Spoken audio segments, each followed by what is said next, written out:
नमस्कार दोस्तों, आप सभी का स्वागत है एक बहुत ही ज़्यादा डरा देने वाली हॉरर कहानी में।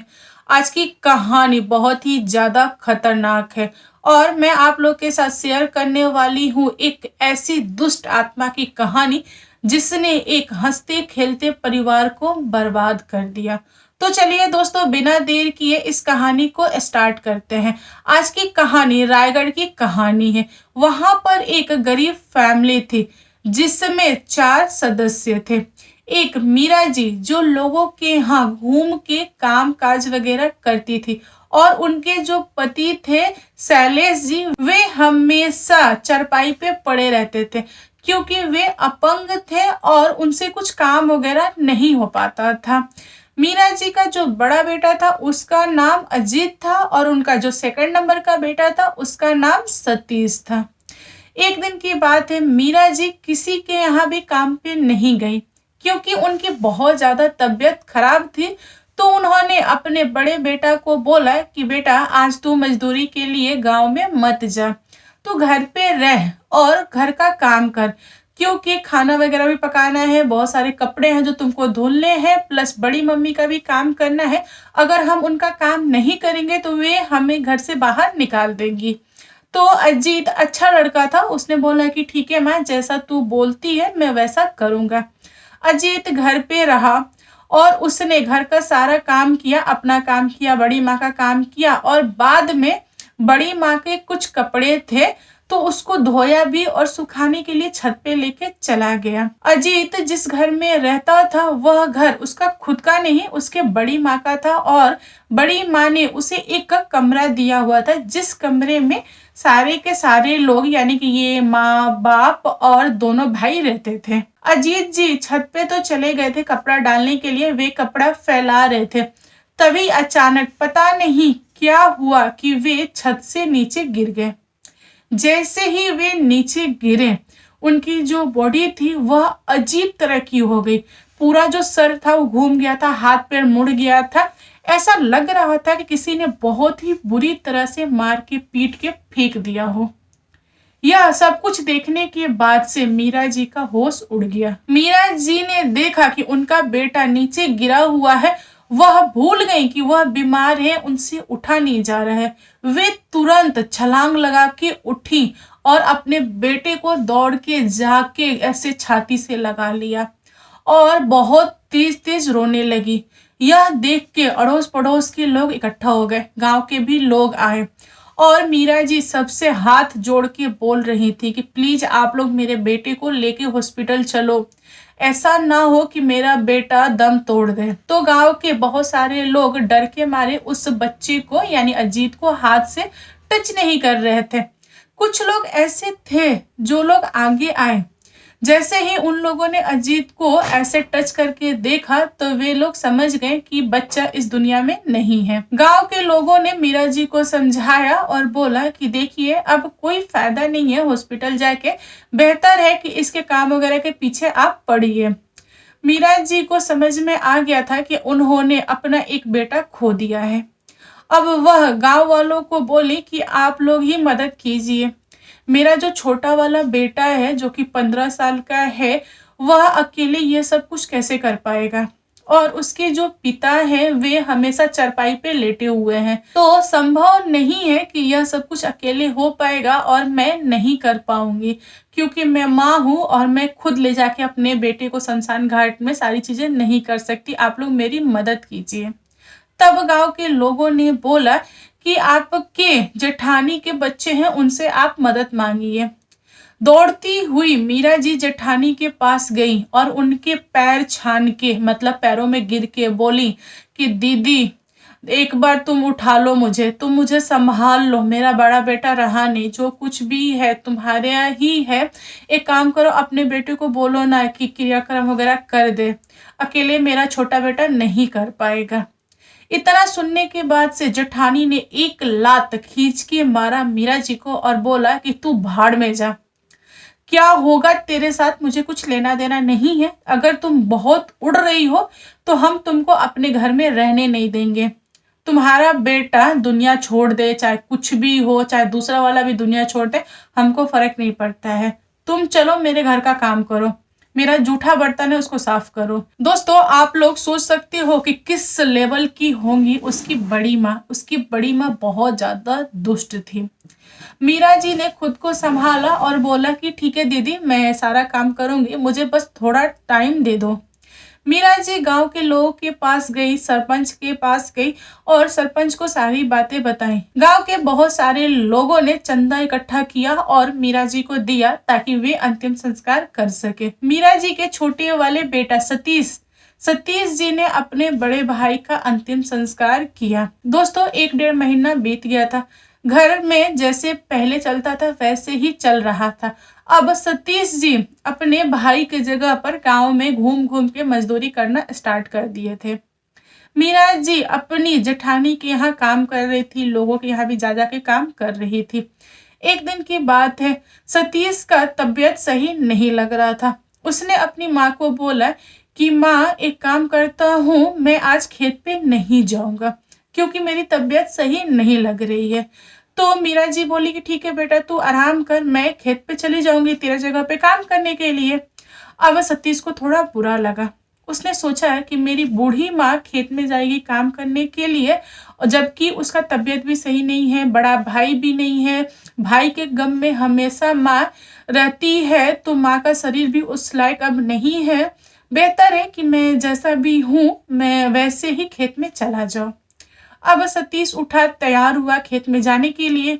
तो मीरा जी ने उसको रोका, बोला कि नहीं बेटा, तू रुक, मैं जाऊंगी तेरे जगह पे। अब माँ और बेटे दोनों बोल रहे हैं कि मैं जाऊंगा, मैं जाऊंगी, ये चीज चल रहा था। फिर दोनों ने डिसाइड किया कि दोनों साथ में खेत पे जाएंगे और मिलजुल के काम करेंगे ताकि जल्दी से काम निपट जाए। खेत दोनों तरफ होता है और बीच में एक मेड़ होता है। ये दोनों मेड़ पकड़ के जा रहे थे खेत में और जो खेत था ना काफी आगे था। आधे रास्ते में मीरा जी ने देखा कि एक बहुत बड़ा बवंडर, एक होता है ना कि धूल उठता है और एक ही जगह पे गोल गोल गोल गोल गोल गोल नाचता है, वह नाचते हुए इनके बेटे यानी सतीश के तरफ बढ़ रहा है। और इन्होंने बोला बेटा को कि बेटा, तू बच के चल, जो हवा आ रही है तेरे तरफ तू उससे साइड हो जा, साइड कट के चल। तो सतीश ने अपना रास्ता चेंज कर दिया। हवा जो था वो काफी क्लोज आया लेकिन सतीश दूसरे रास्ते से निकल गया, दूसरे तरफ से जाने लगा। सतीश की माँ सतीश के पीछे थी, फिर भी जो हवा था वह तुरंत मुड़ के सतीश को पकड़ लिया और सतीश हवा में खुद को ऐसे फंसा हुआ पाया। उसकी बॉडी थी ना अजीब तरीके से मुड़ने लगी। सतीश बहुत ज्यादा डरा हुआ था, चिल्ला रहा था कि माँ बचाओ बचाओ। सतीश की माँ खड़ी होकर सब कुछ देख रही थी और रोए जा रही थी, बोल रही थी कि बेटा बच, बेटा निकल, बेटा भाग। और वह बोल रही थी कौन है, क्यों पकड़ा है, मेरे बेटे को छोड़ दो, मुझे पकड़ लो। लेकिन जो हवा था, जो गोल गोल गोल गोल गोल घूम रहा था, वह सतीश को छोड़ नहीं रहा था, बहुत ज्यादा सतीश को तड़पा रहा था। यह देखने के बाद मीरा जी को कुछ भी समझ में नहीं आया। वह उस हवा में कूद गई और कूद के अपने बेटे को ऐसे पकड़ के छाती से लगा लिया। जैसे ही बेटे को छाती से लगाया, वह हवा अचानक से गायब और जो बेटा था वो बहुत ही बुरी तरह घायल हो गया था। अब मीरा जी ने अपने बेटे को वहीं पे बैठाया गोद में लेके और अब बेटे को सहलाया। जितना भी ब्लड वगैरह आ रहा था उसके मुंह वगैरह से, हाथ पांव वगैरह मुड़ गए थे, उन सबको सही किया, ब्लड पोंछा और उसके बाद से अपने बेटे को जगाने की कोशिश कर रही थी लेकिन बेटा जग नहीं रहा था, बेटा बेहोश पड़ा था। उन्होंने अगल बगल के लोगों को, जो लोग खेत में काम कर रहे थे, आवाज दे के बुलाई और उनको बुला के उनकी मदद से उनके सहारे अपने बेटे को घर पे ला के चरपाई पे लेटा दी। अब बेटे की यह हालत थी। मीरा जी की भी तबीयत कोई खास सही नहीं थी, पति पहले से ही चरपाई पे पड़ा हुआ था, उनका दिमाग काम नहीं कर रहा था। उन्होंने सोचा कि इस बेटे का अगर कुछ हो जाएगा तो मैं किसके लिए जिंदा रहूंगी। वह बहुत ज्यादा रो रही थी। गांव के लोग भी इकट्ठा हो गए थे इस चीज को देखने के लिए कि सतीश के साथ क्या हुआ।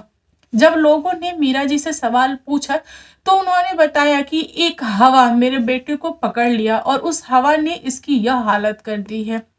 गांव के बहुत सारे लोगों ने बताया कि वह एक प्रेत आत्मा था जो कि हवा का रूप लेके आया था आपके बेटे को पकड़ने के लिए। मीरा जी ने जब यह सुना, उनके पैर के नीचे से जमीन निकल गई।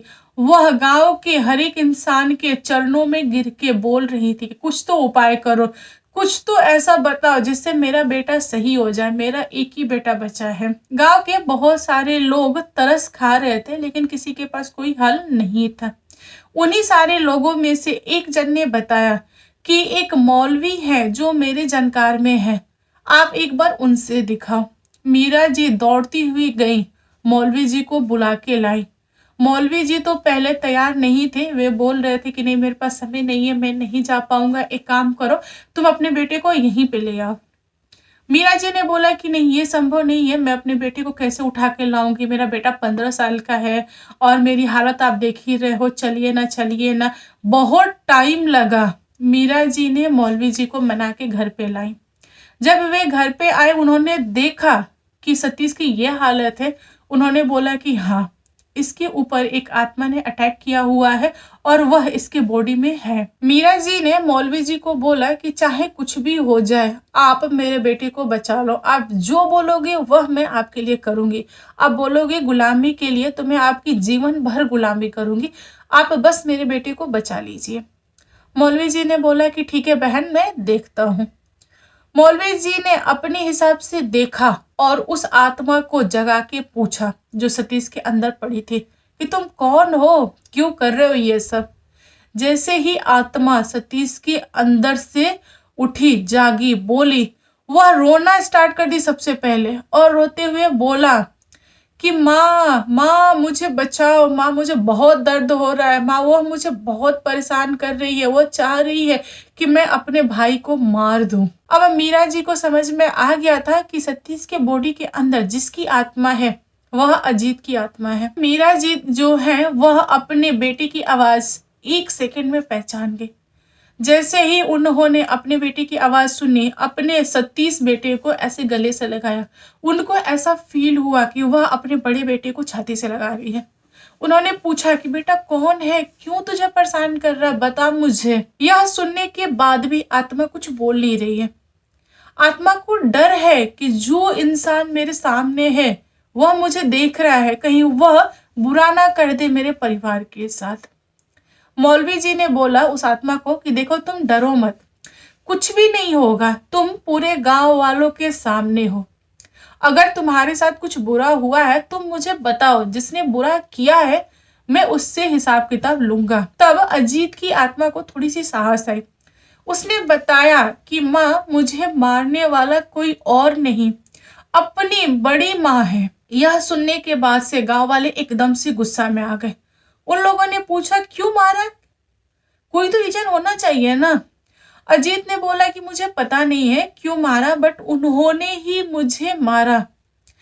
तब गांव वालों ने अजीत की बड़ी माँ को पकड़ा और उनसे उगलवाया कि आखिर तुमने क्यों मारा। तब अजीत की बड़ी माँ ने बोला कि मुझे वह लड़का बहुत ज्यादा खटकता था, इसलिए मैंने मारा। मैंने उसी पे डायन विद्या ली है, उसी पे सीखा मैंने डायन विद्या, तो मैं उसको मारी। उसके बाद मेरा परिपूर्ण हुआ डायन विद्या, इसलिए मारा। अब गांव वाले बहुत ही गुस्से में थे। गांव वालों ने अजीत की बड़ी माँ को पकड़ा, उनके बाल छीले और चप्पलों का हार पहनाया, गद्दा मंगवाया, उस पे बैठा के पूरे गांव में घुमाया। उनकी इज्जत की तो धज्जियां उड़ गई। बाद में घर पे लाके छोड़ा और गांव के मुखिया ने धमकाया कि देखो, आज के बाद से सतीश के ऊपर तुमने कुछ भी जुल्म किया तो हम तुम्हें जिंदा नहीं छोड़ेंगे। सतीश जो है यह मीरा जी का एक ही बेटा है, वही बचा है। बड़े के साथ जो तुमने कर दिया वो कर दिया, आगे से तुम इसके साथ कुछ भी नहीं करोगी। पूरे गांव वालों के सामने अजीत की बड़ी माँ ने माफी मांगा। फिर अजीत की बड़ी माँ ने पूरे गांव वालों के सामने वादा किया कि वह सतीश के साथ कभी भी कुछ भी नहीं करेंगे और उन्होंने जितना भी प्रॉपर्टी पे कब्जा किया था अपने देवर के प्रॉपर्टी पे, वह सारा का सारा प्रॉपर्टी लौटा देंगे। फिर ये सारा घटना घट जाने के बाद से मौलवी साहब ने ताबीज बना के दिया। तब सतीश जो था वह नॉर्मल हुआ और अजीत की आत्मा को एक स्थान दे दिया, क्योंकि अजीत की जो आत्मा थी वह बिना आयु पूरा हुए दुनिया छोड़ी थी, इसलिए वह होता है ना प्रेत लोक, उसमें जाके फंस गई थी। इसीलिए अजीत की जो आत्मा थी वह कभी कभी अपने माँ के पास आती थी, माँ के सपने में आती थी, बहुत सारी चीजें बताता था कि माँ मुझे ये चाहिए, मुझे वो चाहिए। तो अजीत की माँ उस चीजों को अपने बेटे के स्थान पे, जहाँ पे स्थान दिया गया था, वहां पे जाके दे देती थी। उसके बाद से अजीत की आत्मा कभी भी किसी को परेशान नहीं करती थी। अजीत की जो आत्मा थी वह सतीश को जानबूझ के परेशान नहीं की थी। उसकी बड़ी माँ उसको मजबूर कर दी थी कि तुम अपने भाई को भी दुनिया से हटाओ, क्योंकि मुझे तुम्हारा भाई भी खटकता है। अजीत की बड़ी माँ को अच्छा लगता था यह सब कुछ करना, वह जानबूझ के करती थी। लेकिन समय रहते गांव वालों को, घर वालों को पता लग गया, तब जाके सतीश बचा, वरना सतीश का बचने का चांस तो बिल्कुल भी नहीं था। दोस्तों आप लोग बताओ आज की कहानी कैसी लगी? कहानी पसंद आए तो प्लीज लाइक एंड शेयर कीजिएगा, और मेरे चैनल पे न्यू आए हो तो चैनल को सब्सक्राइब करना। Thank you, bye bye.